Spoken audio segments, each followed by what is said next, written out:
কুম্ভ মেলার পর এবার পদপিষ্ট নয়াদিল্লি রেল স্টেশনেও গতকাল রাতে মর্মান্তিক ঘটনা ঘটল নয়াদিল্লি স্টেশনে। কুম্ভ মেলাগামী ট্রেনে ওঠার হুড়োহুড়ি এবং অতিরিক্ত ভিড়ের চাপেই পদপিষ্ট হন বহু মানুষ। সরকারি তথ্য অনুযায়ী 18 জনের মৃত্যু হয়েছে, এর মধ্যে 9 জন মহিলা, 5 জন শিশু ও 4 জন পুরুষ রয়েছেন। আহত হয়েছেন আরো বহু মানুষ। এত বড় একটা ঘটনা ঘটে যাওয়ার পর প্ল্যাটফর্মে সে কি তোড়জোড়, ব্যারিকেড দেওয়া, ভিড় নিয়ন্ত্রণ করা ইত্যাদি ইত্যাদি। এখন এসব করে কি লাভ? ভিড় নিয়ন্ত্রণ তো রেলের কাজ, সেটা ঠিক সময় হলো না কেন? বেতন তো ঠিক সময় চলে আসে, বুদ্ধি ঠিক সময় আসে না কেন?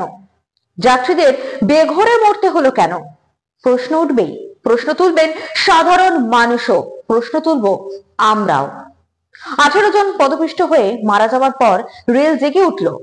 আগে জাগলে ভিড় নিয়ন্ত্রণ করলে, 3টি ট্রেনকে প্ল্যাটফর্মে না ঢোকালে অনেকগুলো প্রাণ বাঁচত। কেন আগে ব্যবস্থা নেওয়া গেল না? 3টি ট্রেনে ভিড় হবে জানতো না রেল? পুণ্যার্থীদের ভিড় নিয়ে আন্দাজ এখনো নেই না, সবটা ভাগ্যের ওপর ছেড়ে দিয়ে রেলবাবুরা হাফ ডে করছেন শনি রবিবার। ভাবুন তো একবার, যে প্ল্যাটফর্মে 100 জন দাঁড়াতে পারে সেখানে 10,000 জন, তাদের আন্দাজ ছিল না? নাকি দেখে না দেখার ভান?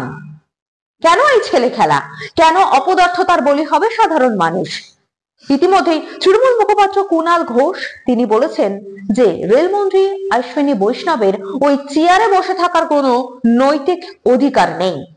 অন্যদিকে রেলের ব্যর্থতা মানতে নারাজ বঙ্গ বিজেপির সভাপতি তথা কেন্দ্রীয় মন্ত্রী সুকান্ত মজুমদার।